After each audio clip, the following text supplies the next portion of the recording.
content of the letter was all about having safe sex. Where does resilience come from, do you think? How do we make people resilient? Resilience come from, if you're in a struggling family, it'll come automatically. Yes. Like, we come from India and Bangladesh, there is a lot of poverty. There are certain things in our life just needed to be done. You need to make your bed, you need to clean your plates, it's just necessary. We must let our children experience work and earn money as early as possible.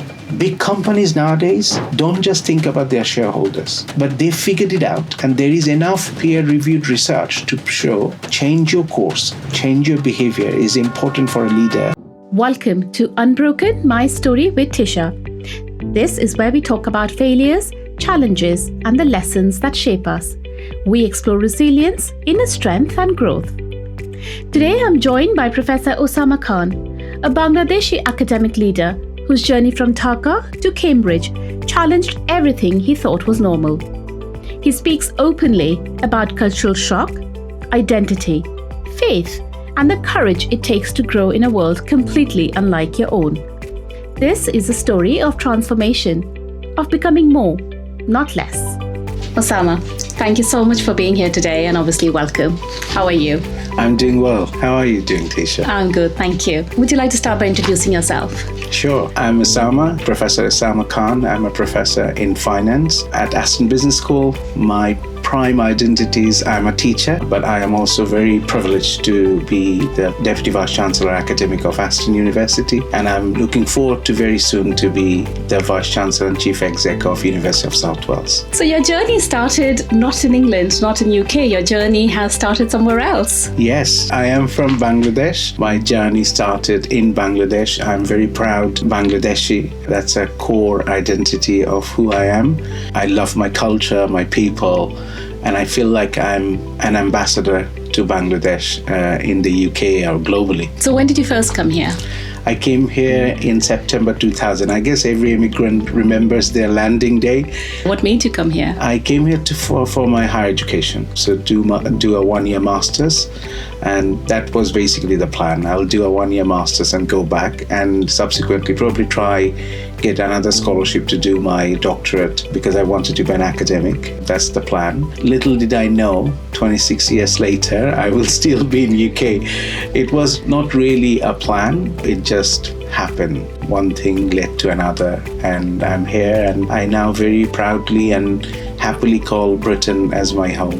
Why did you think of coming here though? Why not continue living in Bangladesh? Good question. I guess it's a strange thing. I was a bit of a geeky student when I was young. I think my parents will agree that I never gave them much of a pain as I was growing up. Very law-abiding, you probably wouldn't believe that I was calm at some point in my life, but I listened to whatever my parents basically asked me to do, hardworking in studies. I focused my mind. I did very well in my GCSE and A-level equivalent. Went to a military boarding school. Those were the finest boarding school in Bangladesh. You give a 11 plus exam, and then you get into one of those. There were only 10 of those, 9 for boys and 1 for girls only. They were single gender schools. And I knew very early on that I want to study economics without even knowing what economics is. And I want to be a professor at a university, which is very strange. So I knew that to get the best economics studies, I need to go abroad. There were opportunities in Bangladesh, but I just felt like, wouldn't it be nice to study at a place like London School of Economics or University of Cambridge or University of Chicago, places that people know about as grand places for economics. And to be honest, I never thought I would build a career in the UK. I was very happy to go back to Bangladesh and be a university teacher back in Bangladesh. So I chose UK because of familiarity. But I will give you a little story which I think was catalyst for me to absolutely lock on to UK rather than Canada or USA or Australia. From South Asia, these are the English-speaking country you tend to go. So I think there is a familiarity because of the colonial past. I grew up in Bangladesh knowing more about Britain than other countries, I guess. Although on the television we were watching all American things. But I guess, the monarchy, the royal family, and Great Britain, and our legal system. My dad was a military doctor, so all the military ranks and everything were based on the model that we got from the British Raj during the colonial past. Yeah. So there was this familiarity, although I never been to UK before 24th of September 2000. My mom and dad came to visit Europe in 1995, and they had a typical European tour going to different European countries, including UK. And they visited several universities. Oxford, Cambridge, and London School of Economics were the three they visited, because they knew very early on I want to study economics, and they were very proud for me to find a great university where I can study economics. And my mom bought me a little souvenir, a little plastic plate which has all the logos of the different colleges of Cambridge, which sits on a little stand. It's really a cheap but nice, cute Cambridge memorabilia. Do you know I still have it on my desk in my office? It's been 31 years. She basically brought that back and put it on my desk and said that, Osama, study hard. By that time I'm already in my undergraduate, and I want you to go to University of Cambridge. They have a fantastic economics program, and Professor Amartya Sen teaches there. My mom is a big fan of Rabindranath Tagore, who is a Bengali poet and a Nobel laureate. Yes. We had visited Shantiniketan in the university in West Bengal. Yes. Amartya Sen has a very strong connection with Rabindranath Tagore and actually grew up in Shantiniketan, where he is from. And he, every year or every other year, goes back there. So my mom knew about all that, introduced me to this character, Amartya Sen, and Rabindranath is a big thing in my family. So all that meant that I was always looking at the plaque thinking, wouldn't it be nice to study here? And wouldn't it be nice if I could study with Professor Sen? So that was the dream. Yeah, I was very fortunate that I managed to study at University of Cambridge. What was that most challenging thing for you when you first came here and you started going to university? I think my biggest shock when I first arrived here, how quiet it was. Tisha, I couldn't tell you. I know that you're talking about, I will come to culture, but my first physical manifestation of shock was I sat into my Cambridge dorm and there was a bell ringing my ear. You know, when you sit somewhere very quiet, it rings bell in your ear. I thought, this is weird, because I came from Dhaka. This is the largest megacity in the world. Yeah. In fact, if you think Delhi is busy or Mumbai is busy, you all need to go and see Dhaka. It's the most populous city in the world. Everything is buzzing. Middle of the night, there are construction work going on everywhere, and you'll hear something being hammered or something being chiseled or something being. There is noise everywhere. The hawkers are shouting, selling fish and vegetable. We are a vibrant nation. We speak loud. We can't speak quietly. This is part of our culture. So I come from Dhaka, and I sit there in Cambridge and I think, oh my goodness, I'm going to go mental here. This is so quiet. And of course, I haven't yet met anyone. I haven't, I just registered, went to my college, say hello to some people who were ready there to enroll me. I remember it was crushing. It was emotions of I'm away from family. That's the first time I really feel the pain of being from family. Not in Bangladesh, Dhaka airport, when I say goodbye to mom and dad and that's the first time it dawned on me that I am by myself now. And the second big cultural shock for me was I come from Bangladesh, where right now, statistically, I think we are 92-93% Muslim from the same segment of Islam. So we are all Sunnis. Among the Sunnis, there are 4 kind of school of thoughts. We are all from one school of thought, and we are all Bengalis. So the homogeneity is Bangladesh is tremendous. It's not like India, even every Delhi is a mishmash of different languages, very diverse. It's not like that. We are all Bengalis, we are all Muslim, we are all Hanafis, and we are all Sunnis. So growing up in Bangladesh, the way I thought the world runs this way. This is the dominant thinking. This is how everybody should think. Because there was no difference of opinion in the school when I went to the boarding school. There was no difference of opinion in the university. Everybody thinks the same way. Everybody's parents is pushing them to study hard. Everybody's parents is telling them to wait and get married to someone they prefer to choose. All those cultural things. Yes. And we thought that's norm. Everybody's parents is saying you need to be good Muslim, you need to pray and fast and all that. So I came to Cambridge. More than 200 nationalities. Even among the Muslims, there are different ways of prayer. And I'm thinking, why are you praying like that? You're a Muslim, you're in the mosque. But they're praying differently because they're from different segment of Islam. And I suddenly realized that my view of world, my perception of how world should go, what is right, what is wrong, what is value and not so much valuable, were questioned to the core. I didn't realize that this is not mainstream thinking, because I thought this is mainstream thinking. So that also baffled me, and it actually created a massive identity crisis for me. I was going to ask you, did it create an identity crisis? Oh my goodness, who am I? My goodness, how am I? And Cambridge is a highly competitive place. People come across the globe and they're all bright, they're all intelligent. I was the top of my class for some time. I was top of my class during my undergraduate. I wasn't top of my class during my high school, but I was pretty good. I was probably one of the top 10 boys. Coming to Cambridge, I realized that I'm no one. But, the first boy of Harvard is with me. The first boy of Princeton is with me.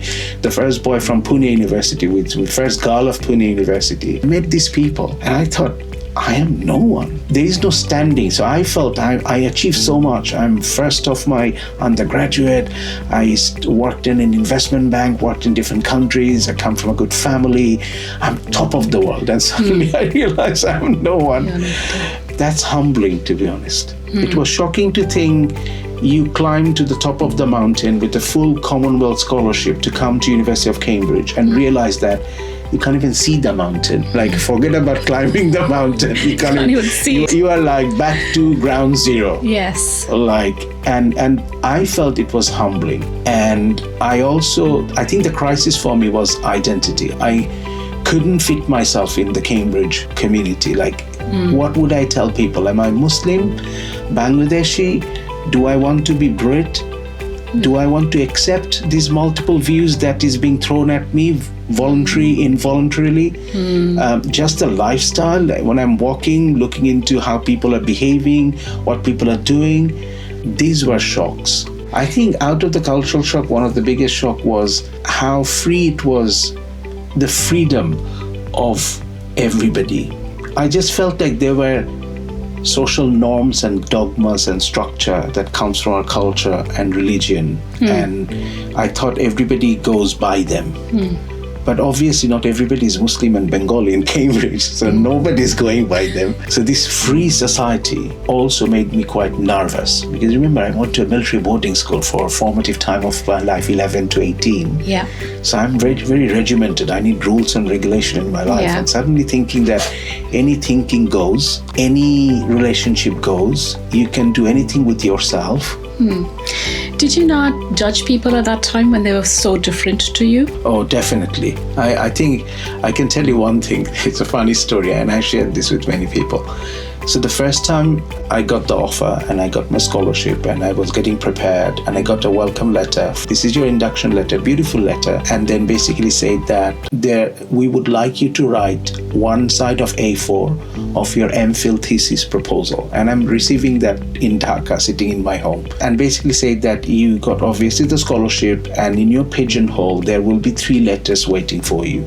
And I thought, what is a pigeonhole? And of course, we didn't have Google and computer that you can immediately search and ask ChatGPT that what is a pigeonhole. I thought, pigeonhole? Anyway, what is that? So I came to Cambridge, went to my college, and the college said that please check your pigeonhole. It's marked with your name. I was still baffled. So they said that end of the corridor, all the pigeonholes are. And I was really excited thinking that, what is a pigeonhole? And then I saw this is a little letter box, and I have 3 letters. So one letter gives me more direction about on my first day of induction, I need to write this one side.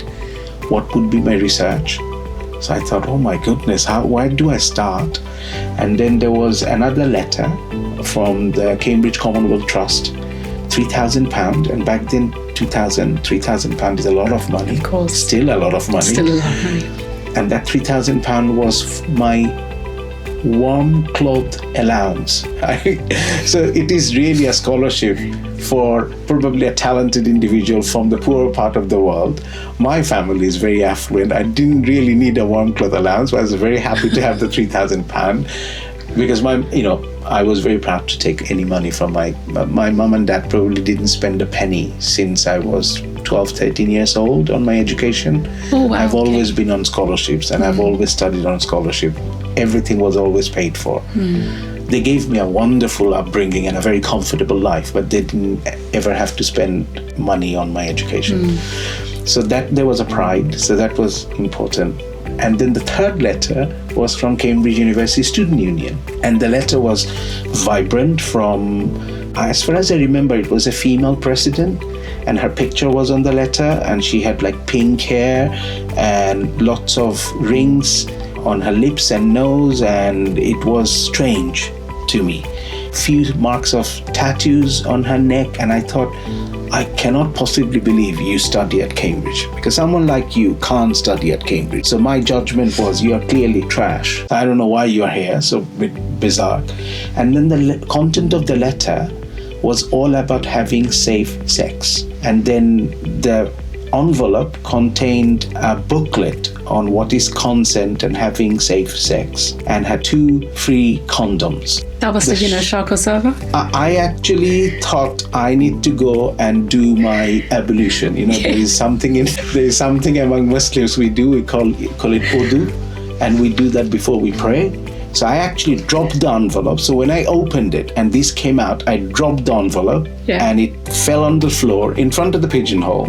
And I thought, I can't possibly pick it up because I will be unholy. Yeah. This is like shocking. What? Why would I even have sex? Like, why are you even telling me this? This is like, why are you using these words? This is shocked, like horror. So I called my mom and I said that, Mom, you wouldn't believe this is what they have given me. And my mom said, Astaghfirullah. And it's basically like, may Allah forgive us, and what's going on, and this is really strange. So that was my journey. There is a condition of registration that came out only last summer from Office for Student about consent and healthy relationship and protecting women from abusive relationship that unfortunately sometimes happens in university. Cambridge is not just a great university. They're a great university because they thought about it back in 2000. So this is what I think now as a leader of university. Back then, it was horror. So yes, I judged people. Yes, clearly I judged her. I judged the whole thing. I thought this is weird.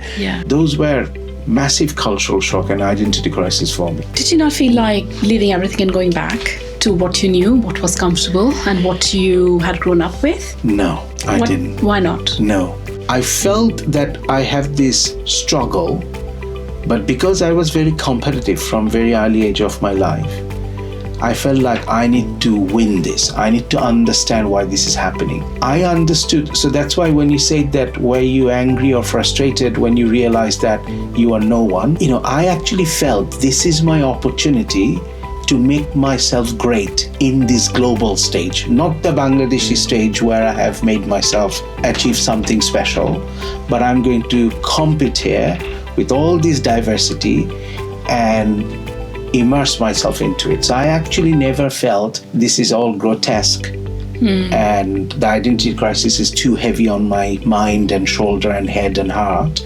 I need to have a flight back to Bangladesh. The more I got challenged, the more I got myself into it. So I was like a moth flying to the fire. I don't know why. I have done things that, pretty old now, I'm sure if Mum listens to the podcast, she will forgive me. So I have immersed myself into this. I absolutely thought I'm going to make every experience count. I'm here only for a year. I'm very privileged to have my scholarship and funding and everything. I'm going to do everything that Cambridge has to offer. Rather than retreating to my comfort. Everything that Cambridge has to offer. I'm going to ask why people are questioning what I think is mainstream. I'm going to find out why this is happening. I will do every societies and clubs that possibly Cambridge can offer. I will find out from every possible nationalities. My job was to make friends from as many countries as possible and try their food. I'm a foodie, so I basically made a friend from all countries. And the first question I would say, do you cook? Or do you know a restaurant that serves your food well? Can I come with you, or can you cook for me, and I will cook for you as well? Remember, I didn't know how to cook back then, but I now love cooking. So I immersed myself into it. So, and that's one advice I give to everybody, that if you have decided to take part with your family and loved one and make this big journey, come to this world of unknown, then keep your heart open. It will shock you. It'll drown you, it'll make you emotional, it'll make you feel you are no one. But believe that you are someone and you bring something special. Whether you're from India, Sri Lanka, Pakistan, Bangladesh, you bring something special. I bring something special. You brought something special to this country. And have faith that one time you will realize you are special among all these special other people. And then settle with something that I'm comfortable, which is Muslim, British, Bangladeshi, academic teacher, father, husband, brother, son. We're all these things together, right? Tell me, Osama, were you very religious when you were in Bangladesh growing up? Yeah. So doing some of these things is not okay in some religions, if you know what I mean. For example, going to a club or drinking or whatever that might entail. How did you deal with that conflict? That's why I was saying that I hope my mom is not going to be too disappointed. I understood. Listening to this one. My dad passed away. May Almighty bless him and bless his soul. I grew up in a deeply religious family. My values have multiple sources, and one of the core sources of my value is my faith, Islam, and my culture, Bangladesh. However, my mom and dad are very enlightened individuals. My mom and dad has very strong footing in both culture, music, drama, as well as being very faithful and religious. So in the world of division right now, where things are polarized, where if you're deeply religious, you can't think at times liberally, open-mindedly, sometimes, unfortunately, sometimes when you're very open-minded, you feel like you can't be religious. We didn't have that conflict in my family. I'm very fortunate to have that. I was very fortunate to grow up in a family where every time the family and friends will gather, we'll have food. It's very similar to India. Food is a center point. People will cook beautiful cuisine, but then after the food we will sit down with harmonium and tabla, and we will sing and we will clap. Some of us will stand up out of euphoria and dance. That's actually not typical. We were an outlier in Bangladesh to some extent at that time. There were a lot of family, our friends were like that. Mom and dad's friends were like that. That's why they were friends. My mom was one of the first singer, dancer, drama person back her days when she went to university, And it's a Muslim country. There are some level of taboos and constraints, but my mom grew up in the capital. Went to university. She was a teacher before getting married with my dad. And my dad's side of the family were way more conservative. Like, women should do certain things and not do certain things. Things. But my dad was very liberal as well. That's why they also liked each other. So I had an upbringing which is a perfect balance of enjoying our culture, our heritage, and Islam in harmony. My mom and dad taught us the religion really well. We were very practicing. We had to pray. We always would fast. I have been fasting in Ramadan since I was 6-7 years old. So there was no slacking on those things.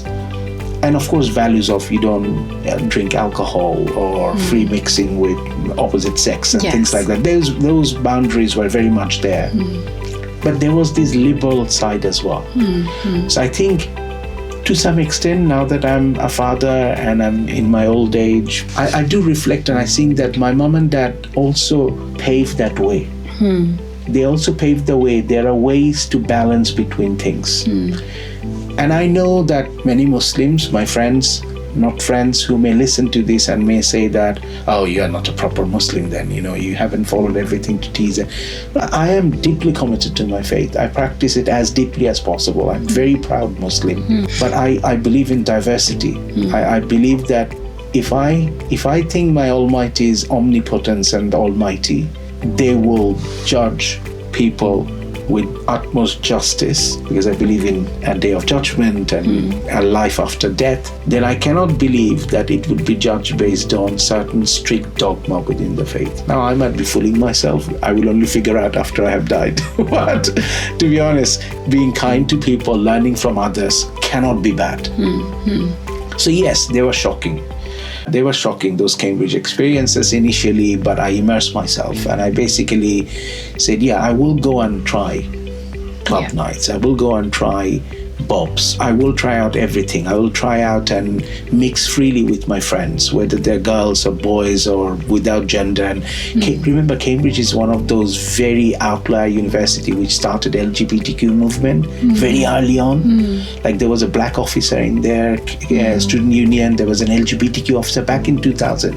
It's only coming back with equity, diversity, inclusion now, but they were there in Cambridge. So I immersed myself trying to understand what it is. Why would they feel like if you take the Muslim out of me or the Bangladeshi out of me, I'll be pained, right? If I take the Indian out of you, you'll be in shock. If somebody says that you need to renounce your Indian self, you won't be able to do it. And these people from LGBTQ community or community from the Goth community or whatever that be, they felt the same way. And I thought, why are you feeling?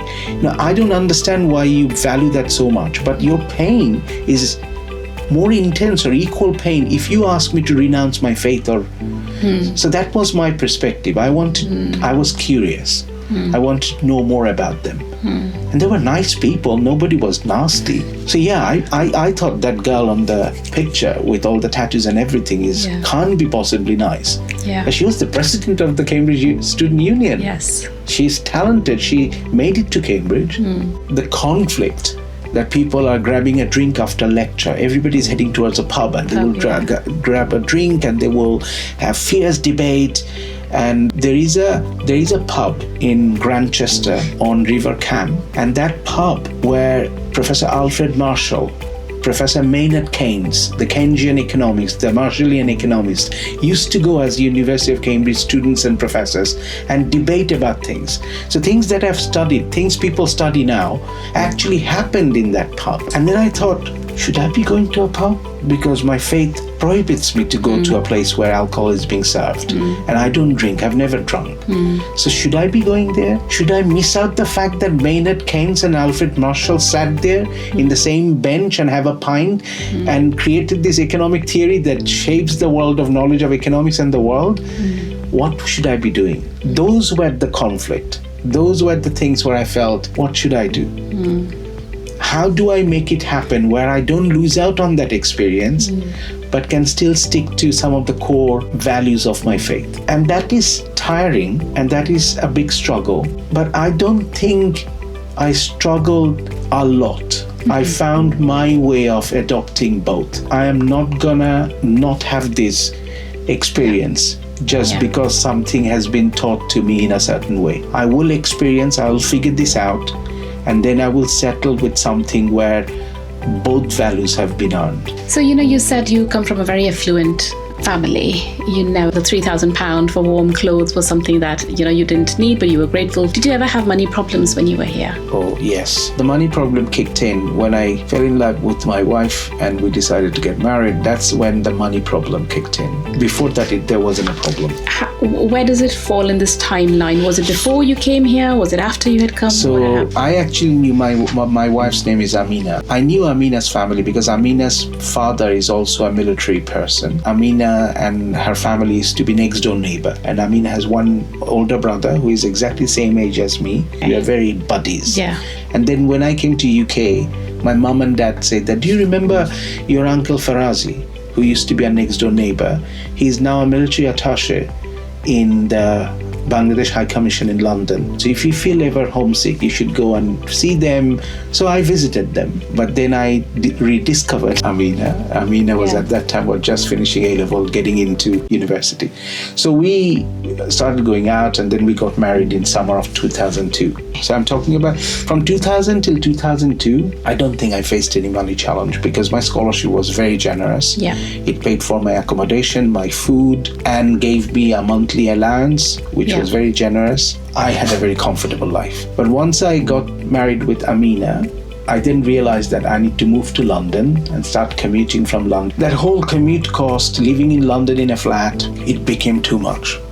We had challenges to fund ourselves. And despite of both of us coming from, you can imagine, my Amina, when I was dating her, she used to get driven by a chauffeur in London from her mansion in Wembley to King's College. You know, she will be dropped off right in front of King's College London on Strand. That's the life they got used to coming to UK. Yeah. Diplomat's daughter. And then suddenly my father-in-law got posted back several months before we got married. So we started living ourselves, and we were very proud not to take any money from our parents, because that's what we learned from our parents. Like, you need to make your own way. Yeah. So I didn't ask for money from my parents. She didn't ask money from hers. She worked in ASDA in excess of 30 hours. And back then there was no 20-hour limitation for international student. I worked in Cambridge as a teaching assistant. And before that, when I started dating her, I started working as well. And I worked in a school. I cleaned the school.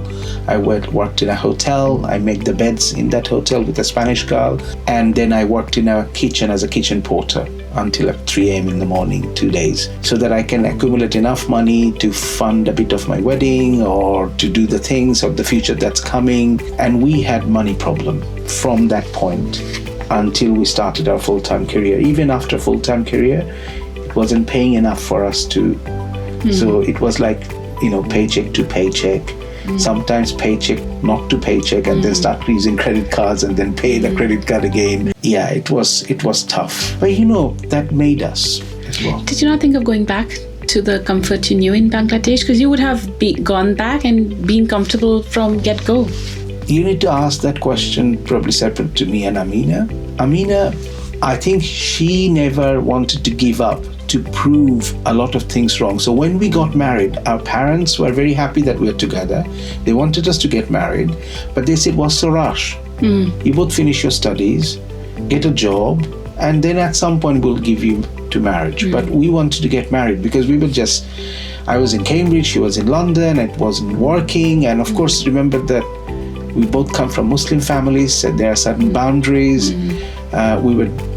So we really wanted to get married. And then they basically say that if you get married, then Amina, you will drop out of education and not be able to complete yours. And you will also drop out and you'll have a miserable life where throughout your entire life, you will just be doing odd jobs.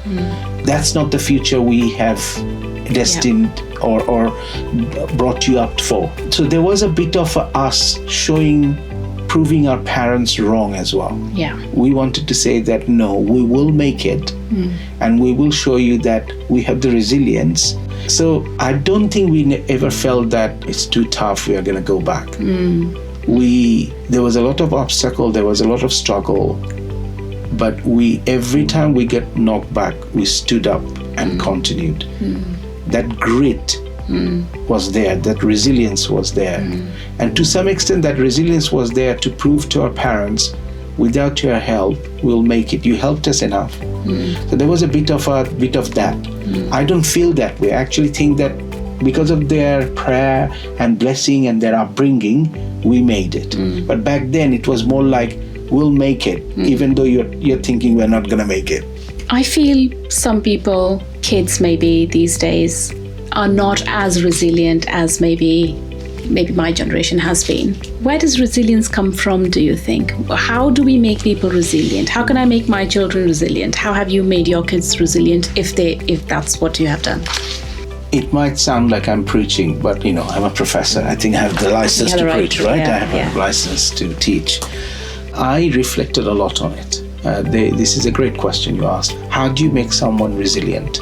resilience comes from, if you're in a struggling family, it'll come automatically. Yes. Like, we come from India and Bangladesh, there is a lot of poverty. Yeah. Unfortunately, majority of our people back home are under poverty line and they're struggling. And if you are unfortunately born into that sort of environment, resilience is the only way to survive. If you are not resilient, you'll be dead, full stop. But when you are born into families like ours, let's say, how do you make your children resilient? I think there are two things our parents, we should all do. Number one, no matter how comfortable you are at home, particularly back home when you have help, you have chef, you have everybody doing your things, make your kids do their things. Now, I reflect back and this is exactly what my parents did. At home, there was a rule that no one can make our beds. We had enough people who will come, we can just walk out of the bed and there will be enough people who will make a neat bed ready for us, for our comfort to go back to sleep. But my mom and dad said, no one enters your bedroom unless you have tidied yourself. It will never happen by anyone else. And we were outlier. None of my friends of my class in Bangladesh had that experience, but I had it. Clothes, we had a dhopi khana, laundry, where we will send our clothes, big ones. But your socks, your undergarments, your vest, your hankies need to be washed by you. It's nobody else's responsibility. You will wash it at home. My two sisters were taught how to cook very early on. There is a bit of gendered thing going on here. My mom only started to teach me cooking when I was coming to UK, said that you need to have this. So unfortunately, that was a bit gendered. And the other thing is, from the age 16, 17, my mom and dad also encouraged us to work, which is absolutely, in our class in Bangladesh, wasn't the norm. So my younger brother worked in a stationery shop as a shopkeeper. I did some private tutoring. I was always kind of born to be a teacher. I did a lot of private tutoring. My sister did a lot of private tutoring. So we had those things. Letting your children do their chores and helping with household work. Things that are boring, repetitive, doesn't add value. You feel like, why do I have to do it? Teaches things that makes you resilient in future. That teaches things that there are certain things in our life just needed to be done. They may not be pleasurable, but you just need to do it. You need to hoover your room. You need to make your bed. You need to clean your plates. It's just necessary. Even if you're vice chancellor, even if you're president of the country, there are certain things you just have to do it. I have to wake up every morning, put up my suit and go to work. Even if I feel like, today I'm not feeling like going to work. Those things were taught when you give chores to your kids. So number one advice. Number two, I would say, that work. We must let our children experience work and earn money as early as possible. When I earned my first tuition fee, I remember I bought a box of sweets, as you do. I think it's probably the same in India. We all buy this is my first salary, and Mom, I bought you a box of sweets. Or maybe if you can afford a sari. I don't think I can afford a sari back then. So I brought some boxes of sweets. And you can see the pride in my parents' face. They didn't need that sweet. They can buy that sweet 10 times more. But it is bought by my son with his own salary. And I then understood what's the value of money. I then understood the luxuries that were provided mom and dad, how hard they worked to earn this money. I think resilience and value of what is good in life, and it doesn't come easily, comes. These two things, I feel like, needs to be compulsory in every household. Let them do chores and exposes them to earn money as early as possible. Wonderful. So if you come back to your life then. So you have obviously completed your master's here at Cambridge in economics. You are now married as well, and your son is born. Where did life take you next? As I say, that very early on, I knew that I wanted to study economics. I wanted to be a university professor. In my undergraduate degree, I went to a small private university. My professor in finance gave me the first ever teaching assistant job. No one at undergraduate gets a teaching assistant job. You know that in university, we only give TA-ship to our PhD students. But Independent University Bangladesh didn't have any PhD students. They still don't have PhD awarding power after all these years. Didn't have any master student either. So my professor wanted a TA, and he noticed that I explained things to my friends very well. And he said that, you're very good at explaining finance. Would you like to start teaching? So that's why I say I have 27 years teaching experience of corporate finance, because it started in my third year of undergraduate. So my third, fourth year I taught. Then I came to Cambridge, I did my MPhil, then got a fully funded scholarship to continue as a PhD student. And Professor Malcolm Grant came to me saying exactly the same thing what Professor Nadeem Jahangir told me in my undergraduate. He said that I noticed you explain things very well to your students. Would you like to be a supervisor? So he started giving me work along with my PhD supervisor, Dr. Kodak Patel. And I started teaching in 16 different colleges. So that was my associate lectureship or supervision role I did. So I was already working while also having a fully funded PhD. So after we got married, we knew that Zaid will be born in 2003. I was desperate. I was in my second, third year of PhD. I thought, oh my goodness, now what's gonna happen? Like, how am I gonna support a son? And we are still kind of living half in Cambridge, half in London. We were struggling with paying rent and bills and my commute to Cambridge. So I created 3 CVs. So one CV is for banking job, because I had a banking background. Between my undergraduate and coming to UK, I worked at Standard Chartered. I created another CV for all sorts of odd jobs that I could do, McDonald's, Burger King, name it. And I created another CV for an academic job. My PhD supervisor said that no one will give you an academic job unless you finished your PhD. But I just thought I just have to give it a try. I think I applied to 400 or 500 applications across these 3 things. I asked for more teaching from Professor Malcolm Grant, Kodak Patel. Give me more teaching. And that means that I'm moving away from my PhD. I'm not spending time enough to do my PhD. I was just concentrating on teaching.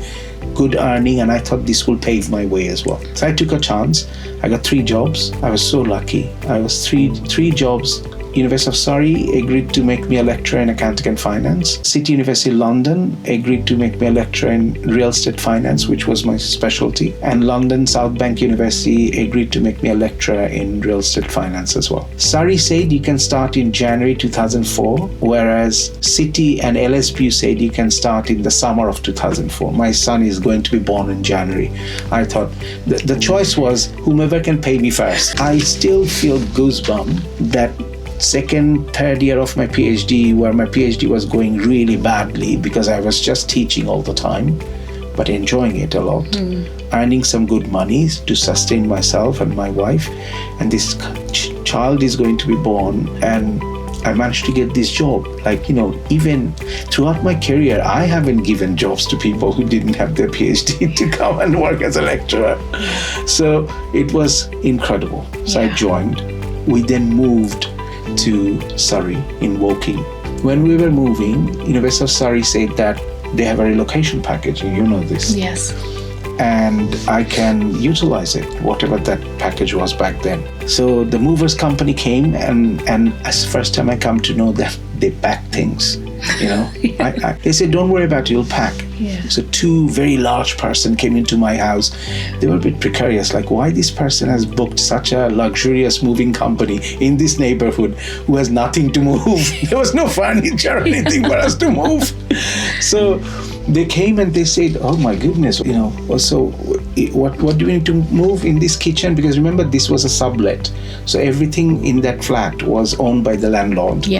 So I said that those 4 pots and that little dinner set is mine, and these soap cases in the toilet is mine, and these like little bit of packing. We'd already packed out 2 suitcases. One is mine, one is Amina's. Zaid's buggy, cot, I think. That's all I had.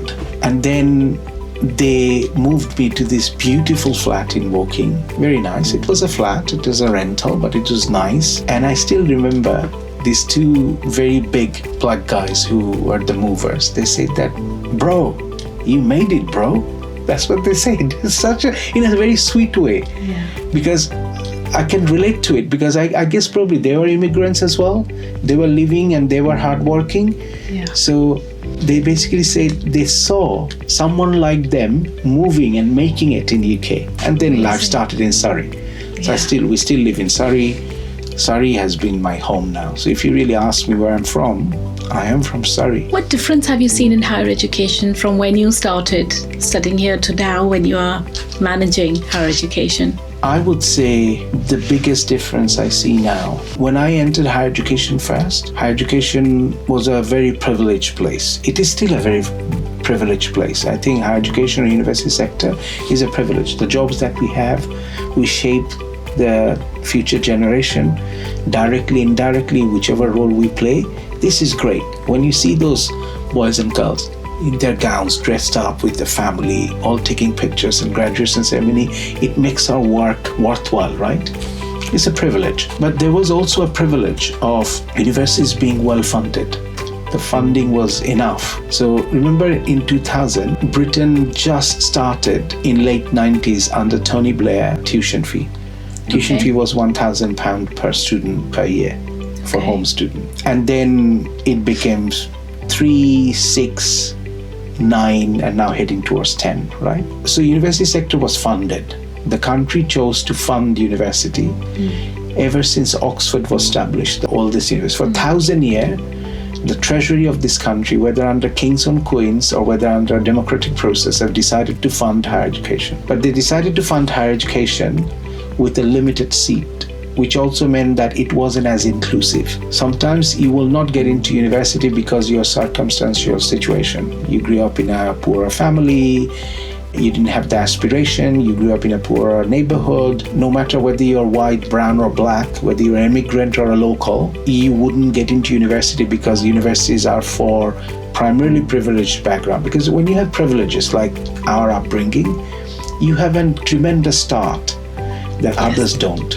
And I am grateful for that privilege. I know that it's not that I came from the slums of Dhaka and I really struggled. I came from comfortable background. I have privileges. And acknowledging that privilege and then understanding who doesn't have the privilege, where they start, and we have a responsibility, all of us, to do everything to equalize that and appreciate that my start was miles ahead to another kid. So university at that time didn't quite pay attention to that, but the funding was available for a specific number. So there was a student number control.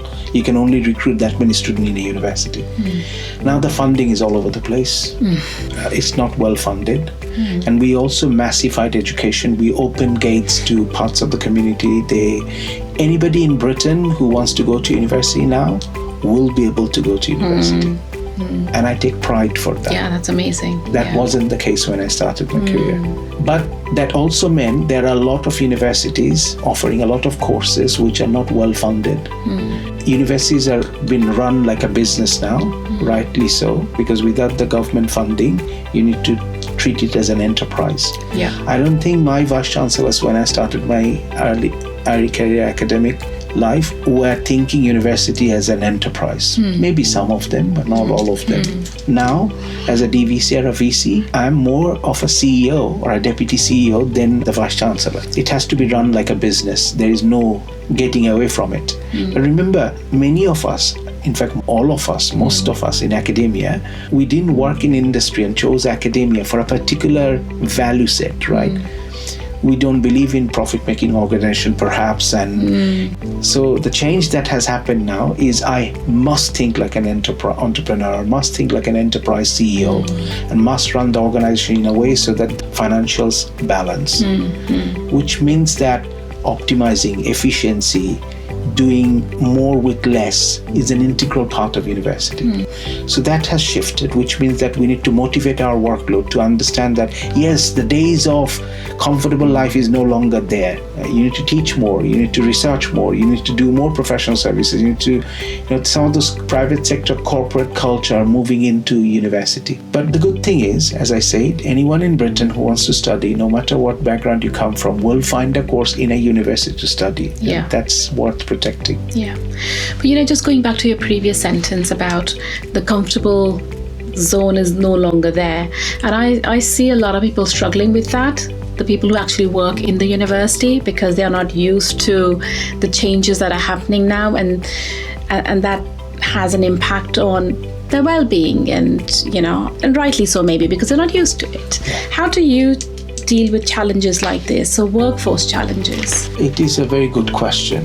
How do you manage that? I guess it requires a collective conversation about it. It requires lots of support for them. It requires building culture.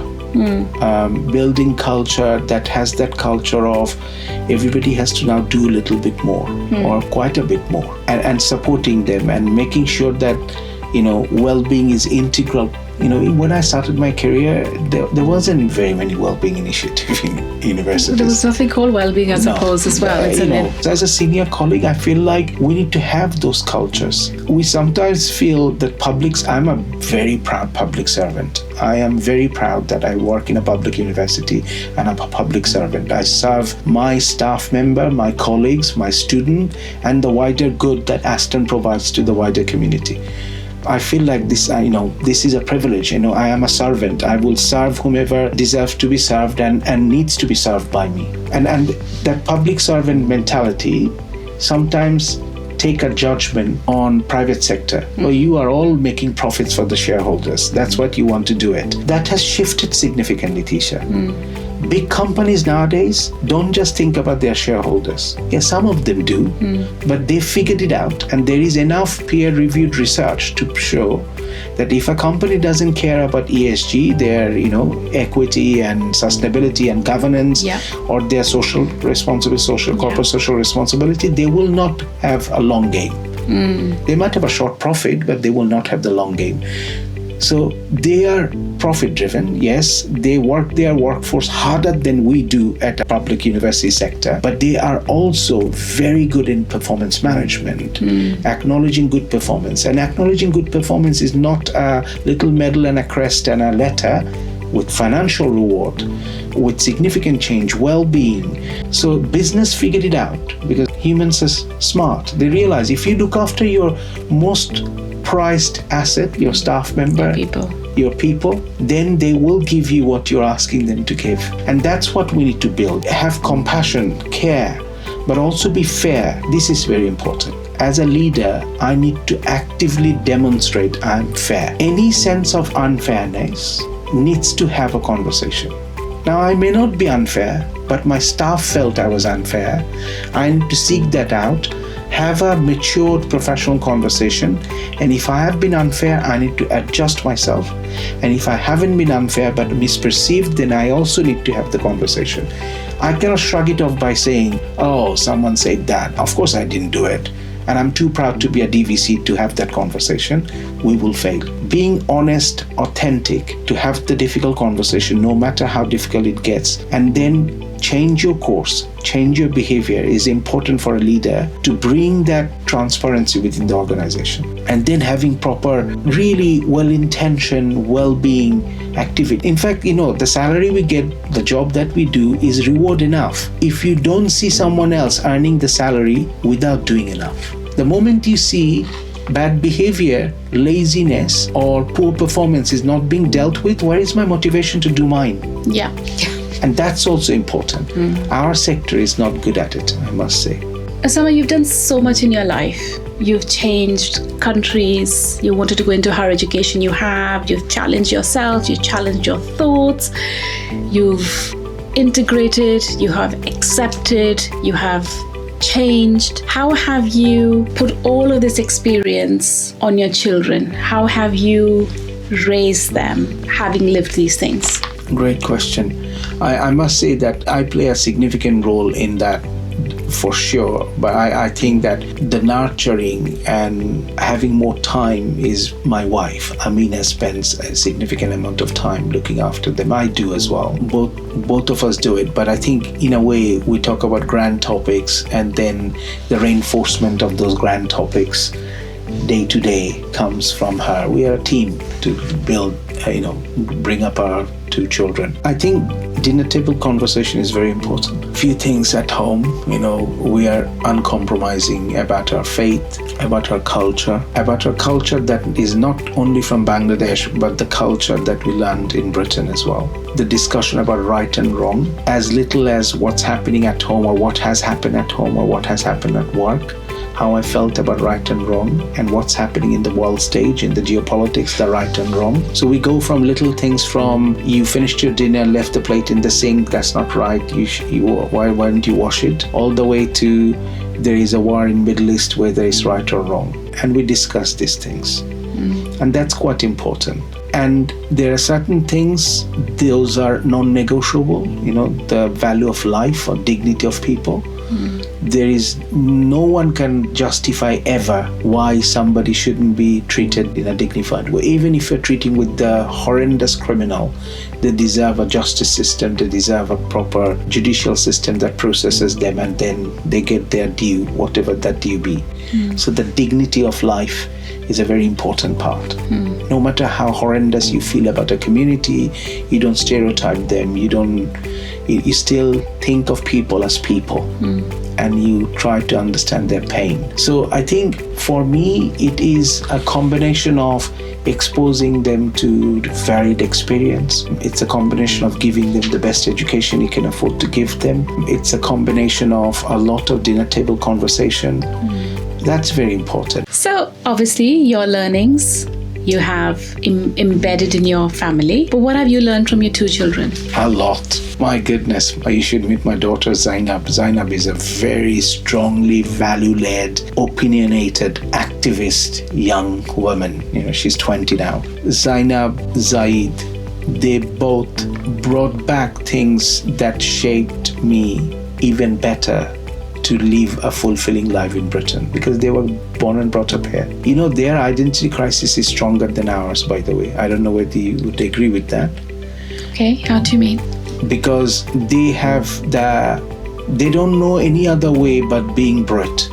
My kids grew up in Surrey. They went to a school where they were the only two non-white kids. We ensured that they go to schools and they live in a neighborhood where the exposure to overt, covert racism or anything like that is minimized.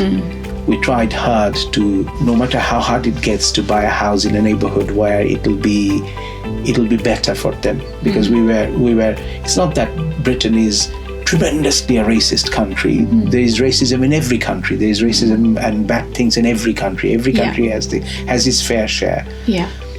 I would rather say Britain is truly an exemplary country of diversity. I don't think there is any other country who welcomes so many different people into this country. And Britain should be rightly proud about it. And I am rightly proud to be a Brit to have this situation. So giving them that opportunity. But I felt like the second generation who are born and brought up here has the biggest struggle. That's my observation. When you and me came to this country, we came with certain formed identity. Yes, I talked about my identity crisis, but I knew deep down I'm a Bangladeshi and what it means. I knew deep down I'm a Muslim and what it means. But they were born here. They think just like any other Brit, whether that's a white majority Brit or a brown Brit or a black Brit. But at home, they're exposed to something where at school, that's not the norm. Remember, I grew up in Cadet College where we all think Muslim, Bangladeshi. They don't have that. So I feel like they fall into more, they understand the nuances of who might have, in a very covert way, did a little bit of microaggression or micro-incivilities that I didn't pick up unless somebody say on my face something blah. Like, you're Muslim, go back to your country or whatever. Thank God. Not a lot of that exposure happened to me. However, they figure out more subtle things, because subtle things I miss out because I'm not a Brit. Even today, being a Deputy Vice Chancellor, in our executive meeting, somebody whose ancestry in this country, my white colleagues will crack a joke and I will think, I have no clue why it's funny. What is it? They will talk about music, or they will make an analogy that this situation is like that music in 80s, and I will think, okay. Everybody's giggling and laughing and I'm thinking, I'm clearly missing out. I have no clue what you're talking about. But Zaid and Zainab know those things. They will understand every nuances. See, if somebody makes a very sophisticated joke, which has a little taunt of giving me a little kick, you and me will miss out on it. They wouldn't. They will pick up every little micro-incivilities that we will not. Yeah, never thought about that. One of the biggest things that I learned from Zaid and Zainab is to understand those. I'm going to go off topic slightly. In today's day and age, alternative careers, there's no shortage of it. Everybody has a phone and you can make a career out of just having a phone. Why should people pursue higher education? Wow. Existential question. Why should people pursue higher education? Of course, there is a lot of research that shows that there is a higher education premium. And that premium is on your income capability, on your longevity, and your health and well-being. These are researched.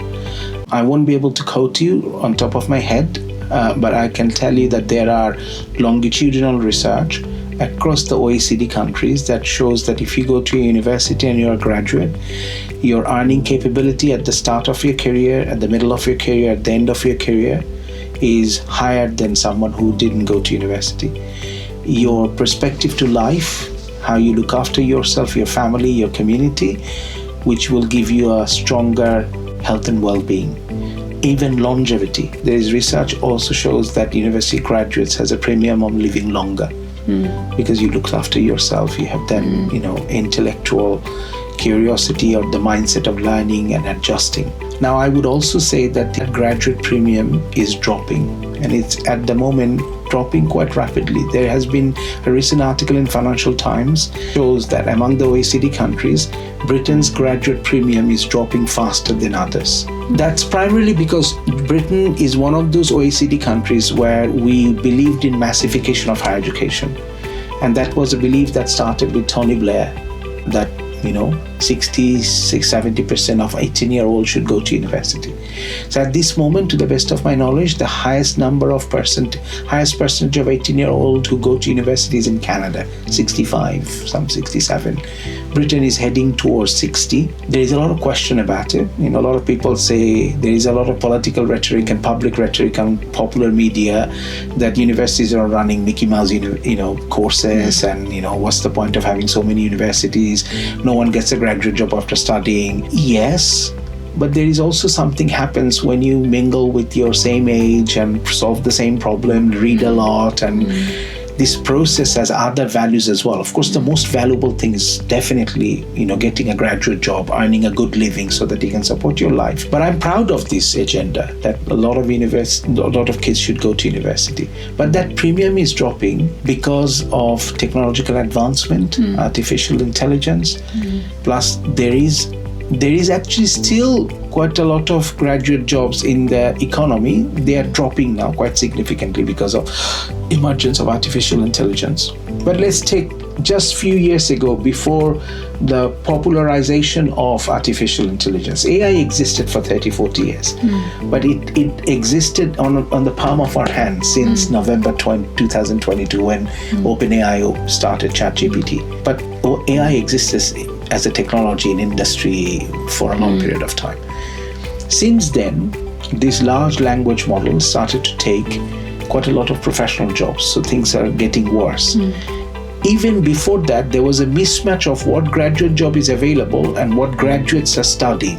So there are oversupplies of, let's say, performing art, but undersupply of STEM subject. But graduate jobs probably needed more STEM subject and probably didn't need as many performing art. I'm just giving a crude example. Yeah. But now, even those graduate jobs are coming down, which means that the possibility of getting into a good job and a good living, good earning, which supports the research I just quoted or talked about, is reducing.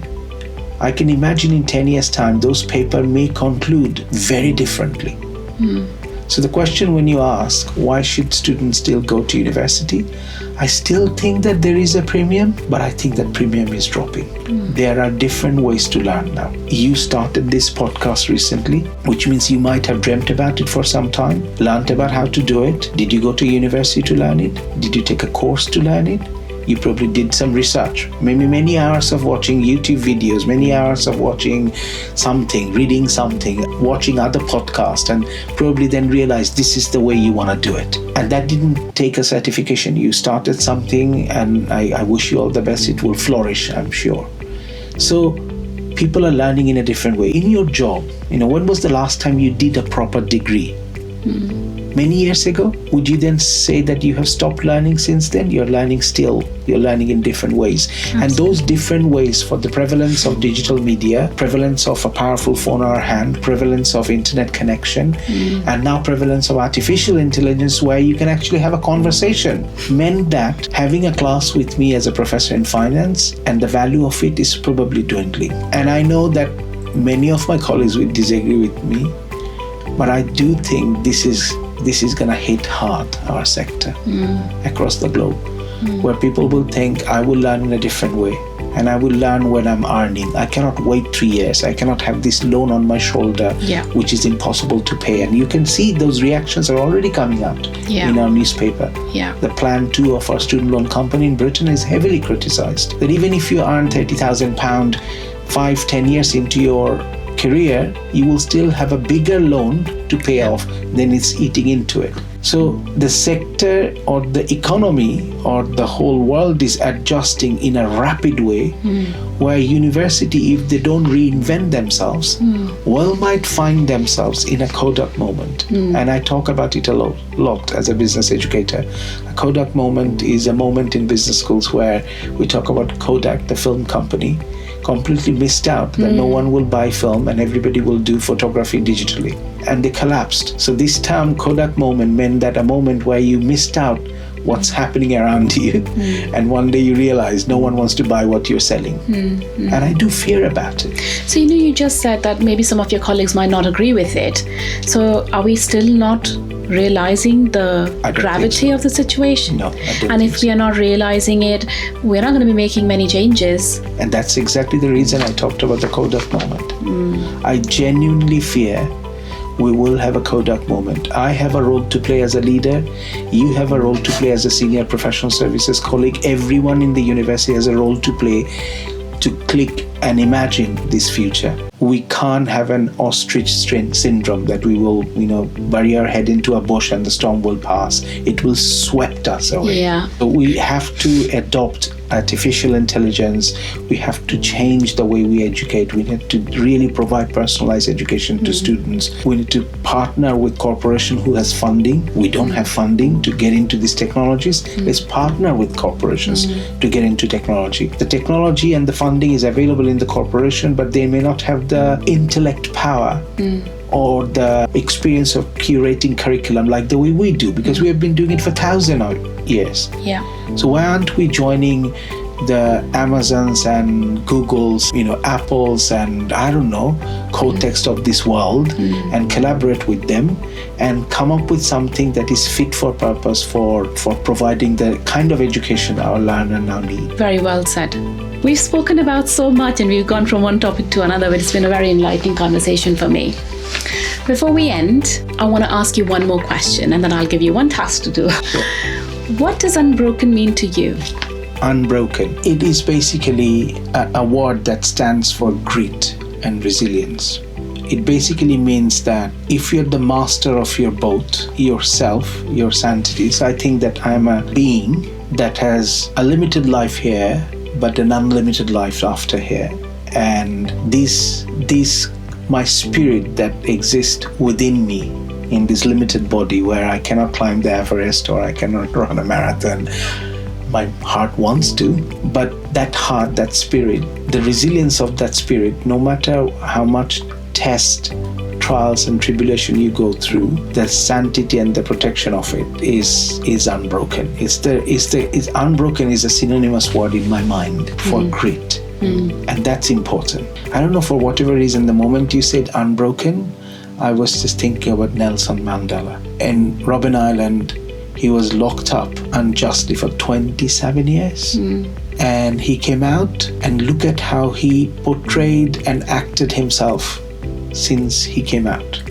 After that injustice. He wasn't revengeful, he wasn't angry. He chose to be unbroken. No one can break him. It is something that anyone can learn, I think. It is possible for us to be unbroken. Very well said. Thank you so much, Osama. Before we go, I do ask all my guests to leave a little positive message. There's a piece of paper there for you. And what I do is I collect all these positive messages. They could be for me, the wider world, for your family. Sure. Okay, there you go. Would you like to read it as well? I will. This is what came in my mind now. Okay. So I said that I would love to live in a world or imagine a world where dignity of lives, humans or otherwise, will be paramount. No one will undermine dignity of life and live in harmony. I adore the fact that Tisha and her family are in a journey towards that beautiful world. Thank you, Tisha. Love you for this journey. Thank you, Osama.